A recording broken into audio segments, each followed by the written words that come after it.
Mas essa guerra, ela, apesar de estar acontecendo lá do outro lado do planeta, ela tem efeitos na vida de todo mundo, né? Ou terá efeitos na vida de todo mundo, especialmente porque eu ouvi na rádio hoje aí que o Trump tá decidindo ali se ele entra, se ele não entra nessa guerra, e ele entrando nessa guerra aí meio que, bom, a gente começa a ter uma escalada aí muito mais sinistra, né? A princípio, é uma entrada dos Estados Unidos ali meio que seria para resolver e destruir a última usina nuclear do Irã, que é uma que fica subterrânea, né? E só os Estados Unidos têm a bomba necessária para atingir esse lugar. Mais uma entrada dos Estados Unidos aí, eu suponho que os aliados do Irã, e assim, talvez o mais notável seja o Paquistão com bomba atômica, entraria também nessa bagunça aí, né? E tá tudo esquisito. O governo brasileiro já tá falando, se você tava com uma viagem planejada pro Oriente Médio aí durante os próximos dias, remarca, não vai, tudo mais. Isso aí parece, inclusive, um pouco óbvio. Mas como é que tu enxerga isso que tá acontecendo, cara? Eu tive em Israel em janeiro desse ano, né? Justamente no momento da fase de negociação dos reféns, né? Da troca dos reféns ali da faixa de Gaza. E inclusive a gente viu, né? O pessoal voltando, né? E tive há 2 anos, né? Em Israel também. Essa viagem mais recente teve mais essa perspectiva da negociação e da guerra com o Hamas. Mas a anterior... deu para ter uma visão geral em relação ao histórico de conflitos, né? Do Estado de Israel com países vizinhos, e hoje acho que o único que mantém a hostilidade maior, né? Que é de fato um país, né? E não, o Hamas não é um país, né? O Hezbollah não é um país, mas o único país que mantém essa hostilidade em relação ao Estado de Israel é o Irã, né? É porque o Irã mantém essa guerra com Israel lá por procuração, de certa forma, né? Que eles financiam esses grupos, não é isso? Isso, exato. Principalmente o Hezbollah, os rebeldes no Iêmen.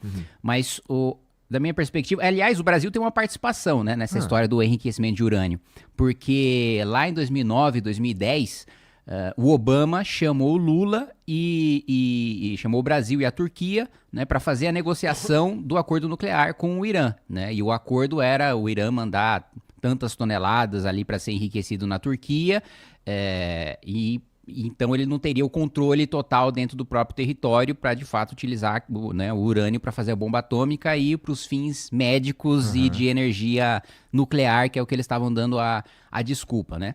Aí chamou o Lula para fazer a negociação, saiu o acordo nuclear do Irã, mas logo depois que foi fechado o acordo, mesmo tendo sido o próprio Obama que tivesse chamado o Lula para fazer essa negociação, na hora ele falou, olha, esse acordo ficou uma merda, né? Porque não tem nenhuma garantia de que a gente vai saber exatamente o quanto o Irã vai estar enriquecendo urânio, o quanto de urânio que o Irã tem. A gente só sabe que ele está mandando uma parte para a Turquia, que a Turquia está enriquecendo, que vai devolver para ele agora. Enriquecer 20%, acho. Agora, a gente não tem nenhuma garantia de que eles não vão, né, extrapolar, esconder o jogo e etc. E o que aconteceu é que há muito tempo já os serviços de inteligência dos países sabem que o Irã... Não só de Israel. Dos países. Né, da Europa, dos Estados Unidos, sabe que o Irã ultrapassou, né, os níveis acordados, né? Tanto que várias sanções foram impostas ao Irã e o próprio Irã, na prática, né, admite, porque ele fala, olha, se vocês derrubarem essas sanções, a gente pode negociar o nível de enriquecimento aqui, né? Ou seja, ele próprio admite que passou do ponto que foi acordado inicialmente. Então, aconteceu o que justamente os Estados Unidos e os países europeus alertaram no momento em que o acordo foi fechado pela Turquia e pelo Brasil. Olha, eles vão esconder o jogo, vão enriquecer urânio para além do que está sendo acordado, e o acordo não vai servir para nada. Vai só beneficiar o Irã, que vai segurar um pouco as sanções até o momento que ficar escancarado que eles estão descumprindo o acordo. Descumpriram o acordo e, abertamente, né, o Irã disse que a bomba atômica é para destruir o Estado de Israel, né? Isso tem vídeos de discursos falando, olha, vamos enriquecer urânio, vamos ter bomba atômica, e o pessoal falando morte a Israel, né, em coro, né? E aí a preocupação de Israel era justamente essa. Primeiro, na primeira viagem que eu fiz, né, a preocupação do governo israelense era lutar uma guerra em 2 frentes, né, nas 2 fronteiras, a fronteira sul e a fronteira norte. Com o Hezbollah ao mesmo tempo que com o Hamas. Esse medo se concretizou, né? Acabou acontecendo de fato deles enfrentarem nas 2 frentes, mas conseguiram vencer, né, essa guerra. E aí o outro medo era justamente de ter uma bomba atômica vindo do Irã, né, porque Israel possui, né, é conhecido por ter um dos melhores sistemas, né, antimíssil do mundo, tem o sistema de mísseis de curto alcance lá para se defender principalmente ali da faixa de Gaza, ali do Líbano, que é o Domo de Ferro, né, que é conhecido. Tem o Stiling de Davi. Esse eu não conheço. O Stiling de Davi é o sistema antimíssil de médio alcance. Ah, tá. Pra mim era tudo Iron Dome. Não, o Iron Dome é só para mísseis de curto alcance, foguetes, né? Para se proteger mesmo ali na região. Entendi. Aí tem o Stiling de Davi e tem o Arrow, que é o sistema de longo alcance, né? Mas, claro que tem limitações, né?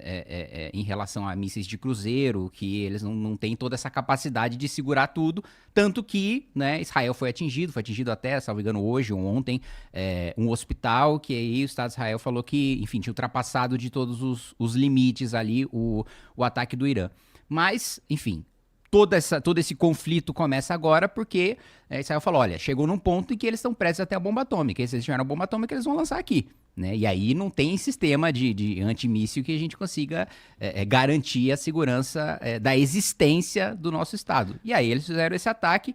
Teve a reunião do G7 agora, que inclusive o Lula passou várias vergonhas em sequência, não sei se você acompanhou. Me conta. A primeira vergonha foi o G7, né? São as 7 maiores economias do mundo. O Lula, o Brasil não está entre as 7 maiores economias do mundo, mas o Lula participou, falou, e a primeira coisa que ele falou é que o G7 não deveria existir. Então, velho, ele já é de um país que não faz parte do G7, ele foi lá falar, teve a oportunidade de falar, falou no sentido contrário do que os países europeus, do que os Estados Unidos, do que o Canadá se posicionaram, né, de falar, olha, o responsável pela tensão no Oriente Médio não é Israel, é o Irã. É o Irã que ultrapassou, que descumpriu o acordo, é o Irã que financia movimentos terroristas. O Estado de Israel, até acho que foi o primeiro-ministro da Alemanha que falou, na verdade está fazendo um serviço sujo para proteger inclusive nós aqui da Europa, porque o Irã é uma ameaça para a gente também. Mas não é verdade que Israel avança além do próprio território para colonizar lugares, especialmente no norte?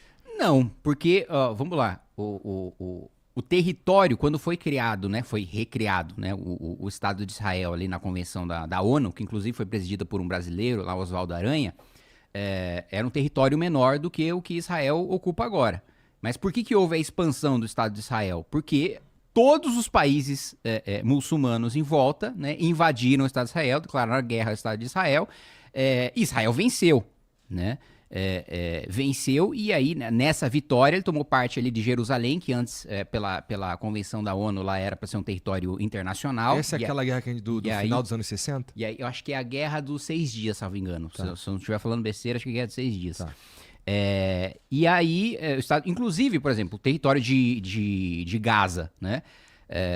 Israel ocupou Gaza, né? Porque é um território do Egito, né? Ocupou Gaza e desocupou unilateralmente, sem fazer nenhum acordo, só como um sinal de boa-fé. Você fala, olha, nós nunca quisemos Gaza, nós nunca quisemos esse território, e inclusive tiraram os judeus à força para não sobrar ninguém lá mesmo, e deixaram inclusive as instalações de agricultura, de energia, de infraestrutura, de saneamento básico, que depois a estrutura de saneamento básico de Gaza o Hamas usou para fazer míssil. Eu ouvi essa história. Então, eles desocuparam unilateralmente, o Egito não quis de volta, né, e o Hamas toma o poder ali na faixa de Gaza. Mas Israel não teve a intenção de expandir o seu território ou de dominar outros territórios. Ele foi atacado em 2 guerras, nessas 2 guerras reagiu. E quando a gente está falando sobre o Iron Dome, o custo de você lançar um foguete da faixa de Gaza, né, no Estado de Israel é de $100. O custo para interceptar esse foguete de $100 é $5.000. Então, assim, a ocupação pós-guerra foi justamente uma maneira deles se defenderem, porque senão era economicamente inviável se manter com aquele estado de ataque em todos os países ao redor, atacando o Estado de Israel. Então, e outro ponto, né? Israel não avançou sobre nenhum território iraniano. Não existe a desculpa, a guerra ali, e por isso que é tão é mais complexo do que outros conflitos. Porque, por exemplo, um conflito extremamente complexo é da Rússia contra a Ucrânia. Aham. Mas ali ainda existe é uma disputa, entre aspas, racional. Porque, ó, tem um território que eu quero. Né? E se eu conseguir esse território, né, a Rússia, ó, tô invadindo, é claro que a Rússia, na minha visão, tá errada, tá invadindo um país soberano, e aí, mas aquele país tava querendo se tornar membro da OTAN. O país é soberano para querer fazer parte de alianças militares, diplomáticas e comerciais que ele quiser, né? Mas enfim, mas existe um território que a Rússia fala, ó, se eu tiver esse território, acaba a guerra, né? Se eu anexar essa parte do território ucraniano, acaba a guerra. Ou seja, tem um interesse territorial ali, Aham. né? O Irã com Israel, não é que eles querem alguma coisa de Israel. Né? Ó, me dá $1 trilhão que eu paro. Me dá determinado território que eu paro. Não, é por uma razão religiosa, né, extremista, eles querem matar todos os judeus.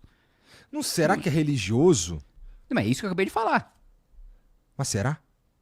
Você acha que não? Eu não sei, porque assim... Mas assim, isso é a motivação, né, do atual regime iraniano. Mas é claro que também existem outras questões que são as questões geopolíticas que se aproveitam, né, dessa questão para ter uma espécie de guerra por proxy, assim, como se teve na Guerra Fria, né? Então, por exemplo, a gente pode imaginar um cenário em que a China e a Rússia podem enfrentar os Estados Unidos no Irã indiretamente, né? Assim como aconteceu na Guerra Fria, em que nunca oficialmente teve uma guerra entre a União Soviética e os Estados Unidos, mas em outros países, em conflitos regionais, eles se enfrentavam indiretamente, né? E eu acho que, claro que o conflito do Irã envolve isso. O Irã está alinhado com a Coreia do Norte, com a China, com a Rússia, e todos esses países têm o interesse de que o atual regime iraniano continue no poder.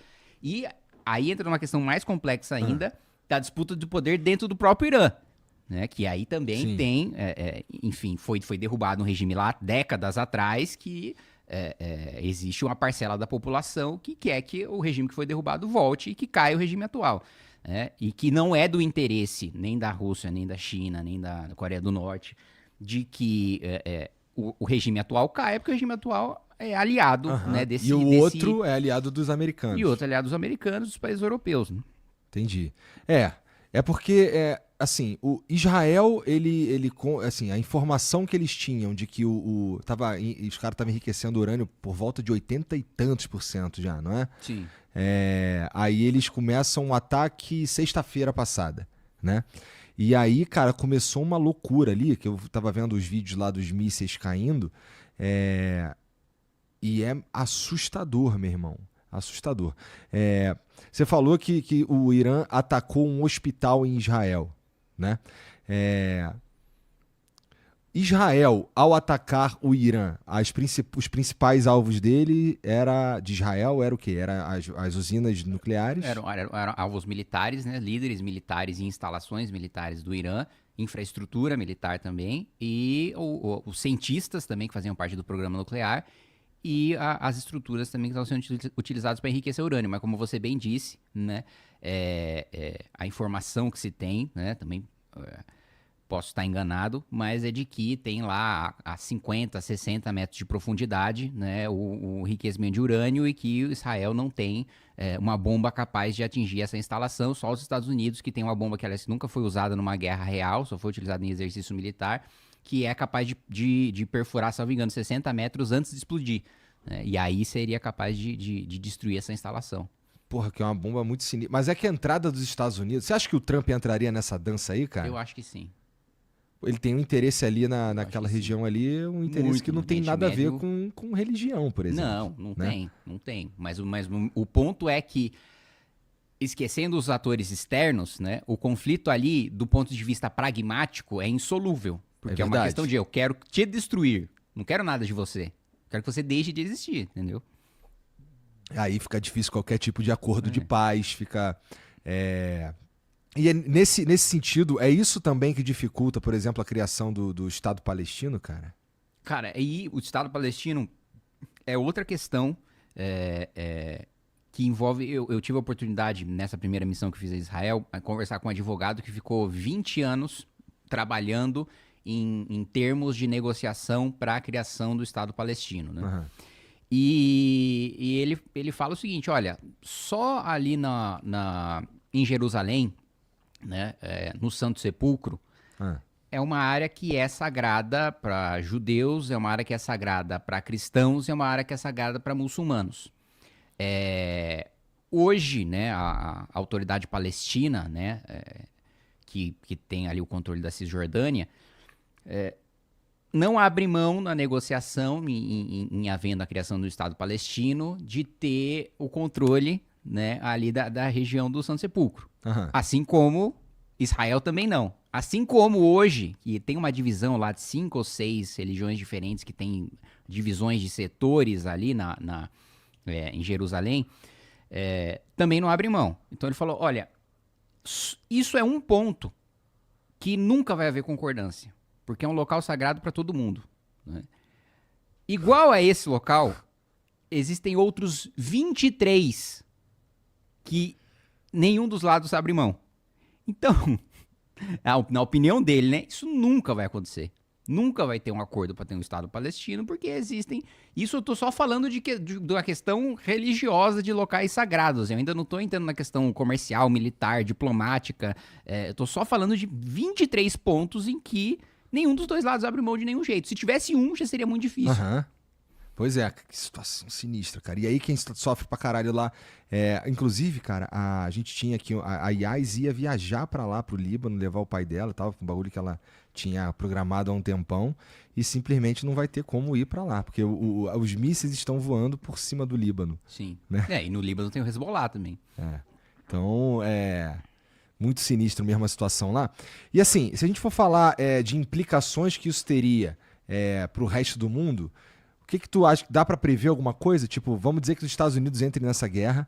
O que sobra? Qual que é a merda que dá aqui no Brasil quando acontece uma parada dessa escala?